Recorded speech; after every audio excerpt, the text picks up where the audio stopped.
RTC సమ్మె siren మోగించింది. RTC JAC ప్రభుత్వంతో జరిపిన చర్చలు విఫలం కావడంతో సమ్మె చేస్తున్నట్లు ప్రకటించారు. 41 రోజుల క్రితమే సమ్మె నోటీసు ఇచ్చినప్పటికీ ప్రభుత్వం కాలయాపన చేసింది అంటున్నారు ఆర్టీసీ ఉద్యోగులు. సిద్దిపేట ఆర్టీసీ డిపో ఉద్యోగులంతా సమ్మె బాట పట్టారు. సిద్దిపేట ఆర్టీసీ డిపోలో మొత్తం 120 బస్సులు డిపోకే పరిమితమయ్యాయి. 350 మంది ఎంప్లాయీస్ ఈ సమ్మెలో పాల్గొంటున్నారు. విధులకు హాజరయ్యేందుకు వచ్చే కాంట్రాక్ట్ ఉద్యోగులను అడ్డుకున్నారు. బస్సులు డిపో నుంచి బయటకు వెళ్లకుండా డిపో గేటు ముందు బైఠాయించి తమ 32 డిమాండ్లను పరిష్కరించే వరకు సమ్మె కొనసాగుతూనే ఉంటుందంటూ హెచ్చరించారు. మరింత సమాచారం మా సిద్దిపేట ప్రతినిధి రాజు అందిస్తారు. ఆర్టీసీ సమ్మె అయితే కొనసాగుతుంది. ముఖ్యంగా సిద్దిపేట జిల్లాలో అయితే ఎక్కడ బస్సులు అక్కడ పోకుండా ఇప్పటికీ ఆర్టీసీ కార్మికులంతా కూడా బస్ డిపో ఎదుట ధర్నా చేస్తూ బస్టాండ్లో కూర్చొని ధర్నా నిర్వహిస్తున్నారు. అటు మహిళా కార్మికులు తర్వాత ఇటు కార్మికులంతా కూడా ఒక దగ్గర కూర్చొని పాటలు పాడుతూ వాళ్ళ యొక్క ఆవేదన వెలిపిస్తున్నారు.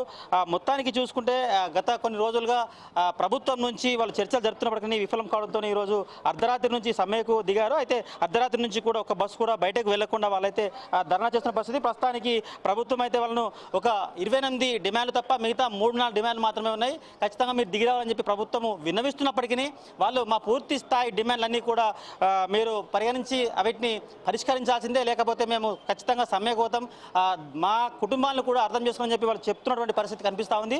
మొత్తానికి వారితో మాట్లాడే ప్రయత్నం చేద్దాం. చెప్పండి, ఏ విధంగా ఉంది? గత కొన్ని రోజులుగా మీరు ప్రభుత్వంతో చర్చలు జరుపుతూ ఉన్నారు.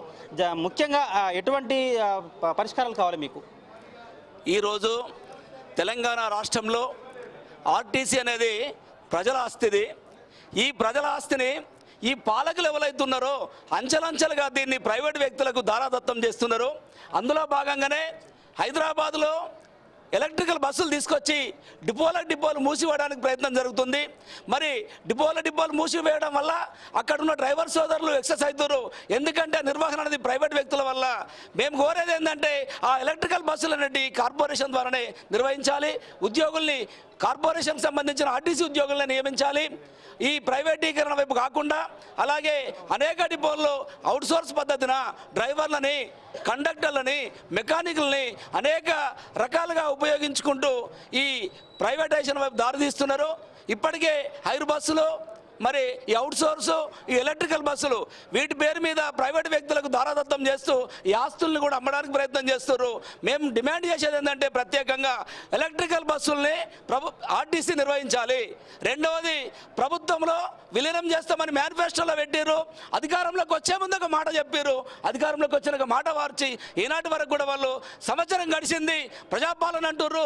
ప్రజాపాలన పేరు మీద సంబరాలు కూడా చేసుకుంటారు. మరి మేము సంబరాలు చేసుకోవద్దా? మేము ఎందుకు ఇబ్బంది పడాలి? మాకు అలాగే 2021 ఏప్రిల్లో రావాల్సినటువంటి పే స్కేల్ ఏదైతుందో ఇప్పటి వరకు ఇవ్వలేదు. 2025 ఏప్రిల్లో మళ్ళా రెండో పే స్కేల్ రావాలి. రెండో పే స్కేల్ ఇవ్వలేదు. మరి వల్ల ధరలు చూస్తే ఆకాశాన్ని అంటున్నవి. ఒక ఆయిల్ ప్యాకెట్ ఎంత, ఒక కేజీ షుగర్ ఎంత, మరి 2 ఏళ్ల కింద ఎంత ఉన్నది, 4 ఏళ్ల కింద ఎంత ఉంది, ఇప్పుడు ఎంత ఉంది?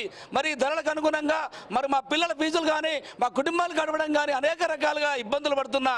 మరి అలాగే ప్రభుత్వం ఏదైతే ప్రతిష్టాత్మకంగా తీసుకొచ్చినటువంటి ఈ మహిళలకు ఉచిత ప్రయాణం ఏదైతుందో, మా కార్మికులు, మా ఉద్యోగులు అనేక ఇబ్బందులు పడుతూ 50 మంది ఎక్కాల్సిన బస్సులో 150 మందిని తీసుకుపోతూ ఇబ్బందులు పడుతున్నారు. చిన్న చిన్న కంప్లైంట్లకు కూడా అధికారులు తప్పుల్ని వెతికి ఛార్జ్ షీట్లు ఇచ్చి పనిష్మెంట్లు ఇస్తారు. అయినా కూడా దీర్ఘకాలికంగా మేము ఈ సమస్యల పరిష్కారం కోసం మా రాష్ట్ర జేఏసీ మేనే యాజమాన్యం ముందు, ప్రభుత్వం ముందు అనేక దఫాలుగా చర్చలు జరిపితే వాళ్ళు నానుస్తున్నారు తప్ప పరిష్కారం కోసం ప్రయత్నం చేయలే. కార్మికులకు సంబంధించి వాళ్ళకు పని తగ్గ వేతనం లేదు. ఖచ్చితంగా మాకు పిఆర్సీ ఇవ్వాలి. ఖచ్చితంగా ప్రభుత్వంలో ఆర్టీసీని విలీనం చేయాలి. మాకు మహిళా కార్మికులకు ఇబ్బందులు అవుతున్నాయి, దాన్ని దృష్టిలో పెట్టుకొని మాకు ఒక సవరణ చేయాలి. అదేవిధంగా ఏదైతే మహాలక్ష్మి పథకం ఉందో మహాలక్ష్మి పథకానికి సంబంధించి ఇప్పటికే విపరీతంగా మహిళలు బస్సులు ఎక్కుతున్నారు కాబట్టి సరిపడా బస్సులు కూడా ఇవ్వాలి. అదేవిధంగా ఎలక్ట్రానిక్ బస్సులన్నీ కూడా ఆర్టీసీలోనే విలీనం చేసి ఆర్టీసీ బస్సులు పెంచాలి.